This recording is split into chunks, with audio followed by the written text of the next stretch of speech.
নমস্কার বন্ধুরা, আমি সুষমা আর আপনারা দেখছেন me and my twin baby channel. তো বন্ধুরা, me and my twin baby চ্যানেলে আপনাদের সবাইকে স্বাগত।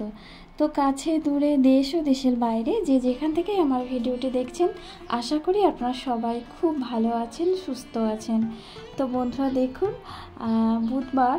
বুধবার দুপুরে খাওয়া দাওয়া করে আমরা জাস্ট একটু শুয়েছিলাম। তো সবেমাত্র দুই মানিককে একটু ঘুম পাড়িয়েছিলাম। ঘুম পাড়িয়ে ওই যে একটু ফোন দেখছিলাম, একটু আমার ভালোবাসার বন্ধুদের ভিডিও দেখছিলাম। তো এর মধ্যে দেখি যে বাইরে যেন কারা কথা বলছে, কিন্তু কলিং বেলটাও টিপছে না বা আমাদেরকে ডাকছেও না। তো নিজেদের মধ্যেই বলাবলি করছে যে এই সময় কেউ আসে, এখন দুপুরবেলা ওরা ঘুমাচ্ছে। তো আমরা ঠিক বুঝতে পেরেছিলাম মামা মামি আসবে। তার কারণ হচ্ছে সকালেই যখন ওই যে পাঠিয়েছিল না জিনিসগুলো আরসিএমের, তো যেগুলো দেখাচ্ছিলাম তেল সাবান, তো তখনই বুঝতে পেরেছিলাম যে মামিমা বা মামা কাছাকাছি এখানে আছে। তো মামির আর কি বোনের বাড়ি আমাদের বাড়ির কাছাকাছি, তো ওখানেই এসছিল। তো আগে থেকেই জানতাম আসবে। তো ফাইনালি যে দেখুন, দেখে আশা করি চিনতে পারছেন আমার যারা পুরানো বন্ধু। তো কয়েকদিন আগেই তো আমরা মামার বাড়ি গেছিলাম। আর এটা হচ্ছে আমার কিন্তু মামি শাশুড়ি, মামা শ্বশুর, আর যে বোনটাকে দেখছেন ও হচ্ছে মামার মেয়ে। তো সঙ্গে সঙ্গে বাবু চলে গেছিলো বাজারে।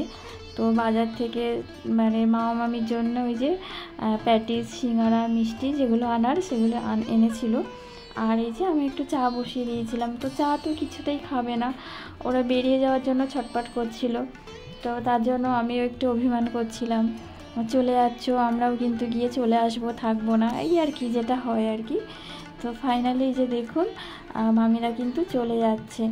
আর সাথে যে বাচ্চাটাকে দেখতে পাচ্ছেন পিঙ্ক কালারের ড্রেস পরা, ওটা হচ্ছে ওই বোনের ছেলে আর কি।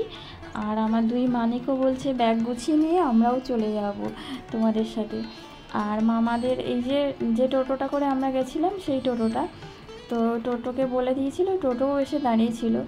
তো ওই দাদাটাও টিফিন খেয়ে আগেই চলে গেছে, চা আর খায়নি, এসে গাড়িতে এসে বসেছিল। আর দুই মানিক হচ্ছে কেন আর বাড়ি ফিরবে, যাবেই না, বললে টোটো করে আমরাও চলে যাব। তো কিছুতেই দুই সোনাকে নামাতে পারছি না টোটো থেকে। আর এই যে তো ওরাও চলে যাবে, তার কারণ এতটা রাস্তা যাবে, এতটা না 45 মিনিটের মতো লাগে, তো পৌঁছে যাবে ওরা। তো আর এদের আমি ডাকছি দেখুন, কিন্তু শুনছে না।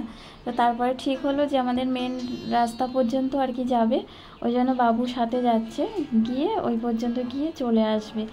আর কদিন ধরেই শুধু বলছে টোটো করে ঘুরতে যাব, তো টোটোতে ওঠাও আর হয় না, আর কোথাও যাওয়াও হয় না। তো একটা দিন কিভাবে পার হচ্ছে আপনারা তো দেখতেই পাচ্ছেন। তো এই মতো পরিস্থিতিতে এই যে বাবুকে বললাম তুমি একটু যাও, তাহলে ওদের একটু ঘোরাও হবে, আর আসার সময় ওদেরকে নিয়ে চলে আসবে। দুই মানিককে কিন্তু কাজলের টিপও কিন্তু পরানো হয়নি, ওইভাবেই কিন্তু মানে হালকা পাতলা একটা গেঞ্জি পরে আছে, পরেই কিন্তু চলে যাচ্ছে, ঘুরতে যাচ্ছে। আর বাড়িতে কেউ আসলে না খুব ভালো লাগে, কিন্তু চলে যাওয়ার সময় মন খারাপ হয়, তো কি আর করা যাবে। তো ফাইনালি এবার টোটোটা কিন্তু ছেড়ে দেবে। বাবু কিন্তু টিভিতে খবর দেখছিল, তো খুব নিউজ দেখার খুব নেশা ওর।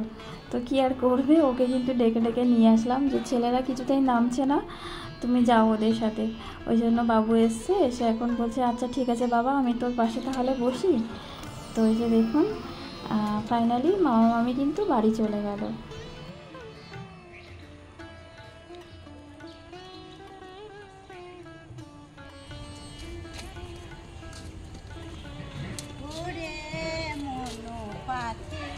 কেন ডাকা ডাকি তুই থাক না রে গোপনে,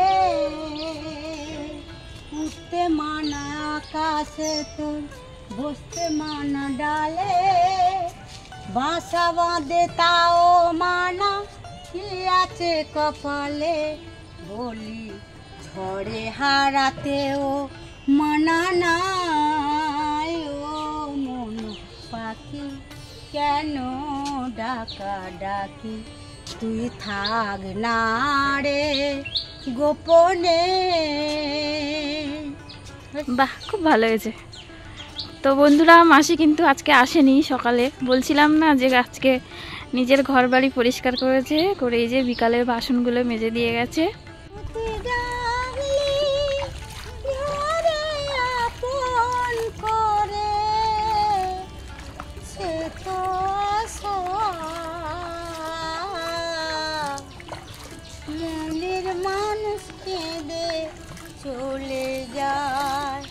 যায় রে, মনের মানুষকে দে চলে যায়।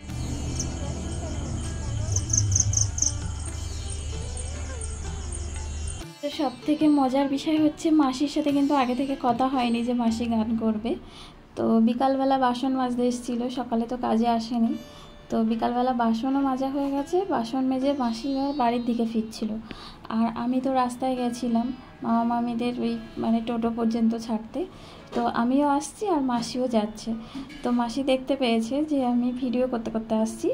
তো সঙ্গে সঙ্গে কিন্তু মাসি কিন্তু খুব বুদ্ধি আছে, সঙ্গে সঙ্গে কিন্তু গানটা ধরে নিয়েছে। আর গানটা কিন্তু বেশ ভালোই ছিল, ভালোই গেয়েছে, আমার তো ভালো লেগেছে। আর আপনাদের তো সব সময় ভালো লাগে আমি জানি। তো যাই হোক, সন্ধ্যাবেলায় এসে দুই মানিককে ম্যাগি করে দিয়েছে, আজকে একটু আটা ম্যাগি দিয়েছি। আর রাতে বিশেষ কিছু রান্না হবে না, দুপুরে অলরেডি 3টে রান্না হয়েছিল, 3টে তরকারি সব রয়ে গেছে। আর সন্ধ্যাবেলা বাবুর একটু খিদে পাচ্ছে, তো কি করে দেবো বুঝতে পারছি না। তো ঘরে মুড়ি ছিল, হঠাৎ করে দেখছি মুড়ি শেষ হয়ে গেছে। তো মা বলছিল তাহলে পাশের দোকান থেকে নিয়ে আসি। তো বললাম যে বাবু বললো না আর খাবো না, একবার একটু পরে ভাত খেয়ে নেব। তো আমার মাথায় এই যে একটা আইডিয়া আসলো, তো চাল গুঁড়ো করা ছিল, সব সময় থাকে আমার। তো চালের গুঁড়ো তার সাথে একটু বেসন মিশিয়ে আর একটু পেঁয়াজ কাঁচা লঙ্কা দিয়ে এই যে একটু বড়া ভেজে দিয়েছি। আর দুই মানিক দেখুন এসে বলছে বড়া দাও, কেউ বলছে মাছের ডিম দাও, কেউ বলছে মাছ দাও, এসে কিন্তু বায়না ধরেছে। আর এই যে লোটে মাছ কিনে এনেছিল, সেদিন বাবা এনেছিল, দেখানো হয়নি মনে হয়। তো বাবা নিয়ে এসেছিলো, ওই জন্য সেই রবিবার দিন বাবা লোটে মাছটা এনেছিল। তো আমাদের আর মানে খাওয়া হয়নি, তার কারণ বাবা বাড়ি থাকে না, আর বাবার প্রিয় মাছ আমরাও খেতে পারি না। তো বাবা আজকে ফোন করে জানালো যে রাতে বাড়ি আসবে, ওই জন্য এটা রান্না হবে। তো একদম বরফ হয়েছিল, তো তারপরে জল দিয়ে মোটামুটি নর্মাল হয়েছে। আর এই দেখুন 4-5টা চিংড়ি হচ্ছে আমি দুই সোনাকে ঝোল করে দিয়েছি। যে 2-1টা আলু দিয়ে, মানে আলুটা আগে ভেজে নিয়েছি, তার কারণ লোটে মাছটা তো মানে টাটকা না, অলরেডি রবিবারের লোটে মাছটা বুধবার রান্না হচ্ছে। তো সেই জন্য লোটে মাছের আলু দিয়ে চচ্চড়ি, তো ওই রান্নাটা আমাদের বাড়িতে কিন্তু হয়। তো সেই জন্য আলুগুলো একটু হালকা করে ভেজে নিয়েছি। আর এখানে দেখুন মানে যেমনভাবে মশলা রেডি করে সেরকমভাবে মশলাটা করে নিচ্ছি। আর এর আগে যতবার করেছি মশলার উপরে আলুটা দিয়ে কষিয়ে নিই, কিন্তু এবার আলুটা একটু হালকা ভেজে নিয়েছি। আর ওই ভাজা আলু অল্প 2-4টে কিন্তু ওদের চিংড়িতে দিয়ে দিয়েছি, দিয়ে ওদের চিংড়ির ঝোল করে দিয়েছি। চিংড়ি খেতে ওরা খুবই ভালোবাসে। আর এখানে আলুটা আগে থেকে যেহেতু ভেজে নিয়েছি তাড়াতাড়ি কিন্তু হয়ে যাবে। তো এই যে দেখুন দিয়ে আলুগুলো দিয়ে এবার খুব ভালো করে কষিয়ে নিচ্ছি। আর লোটে মাছে কিন্তু আমি আগে থেকে লবণ, হলুদ, লঙ্কার গুঁড়ো, একটু সর্ষের তেল সব কিছু মাখিয়ে কিন্তু রেখে দিয়েছি। তো ওটা কিন্তু আর ভাজবো না, তো ওটা যেহেতু মাখিয়ে রেখেছি এর উপরে দিয়ে দেব। তো দেখুন এবার হচ্ছে ডেলি ব্লগের কথা বলতে বলতে কিন্তু আবার রেসিপি রান্নায় ঢুকে গেলাম, তো কিছু মনে করবেন না। তো এইভাবে রান্নাটা করেছি, তো ভাবলাম একটু বন্ধুদের কাছে শেয়ার করি। তো বন্ধুরা তো জানি সবাই লোটে মাছ বিভিন্ন রকমভাবে রান্না হয়, তো আমি আজকে এইভাবে করলাম, ওই জন্য একটু শেয়ার করলাম। আর এই রান্নাটা করতে করতে না আমার কিন্তু কারেন্ট চলে গেছিলো। আর বুধবার রাত 9টার সময় তো এমনিতেই সব জায়গায় কারেন্ট চলে গেছিলো, পুরোটাই অন্ধকার ছিল আপনারা জানেন। তো সেই মুহূর্ত আর কি, তো রান্নাটা করতে করতে আমার 9টাই বেজে গেছিলো, কারণ মানে তার আগে ওই টিফিন হলো, তো সেই জন্য তো পুরো অন্ধকার থাকার জন্য আর শ্যুট করতে পারিনি। তো বন্ধুরা এই ছিল আজকের ব্লগ। তো এতক্ষণ আমার সাথে থাকার জন্য আপনাদেরকে অনেক অনেক ধন্যবাদ। সবাই খুব ভালো থাকুন, সুস্থ থাকুন, সাবধানে থাকুন। আর এই 2-1 দিনের মধ্যে যারা আমাকে ভালোবেসে আমার কাছে এসেছেন অবশ্যই ধৈর্য ধরে অপেক্ষা করবেন, কেউ চলে যাবেন না। তো ভালোবাসা দিলে তো অবশ্যই ভালোবাসা পাওয়া যায়, কিন্তু একটু অপেক্ষা করুন। তো সবাই খুব ভালো থাকুন, সুস্থ থাকুন। আজ তাহলে আসি, দেখা হচ্ছে আগামীকাল, নতুন ব্লগ নিয়ে আসছি। তো সবাইকে আজকের মতো টাটা।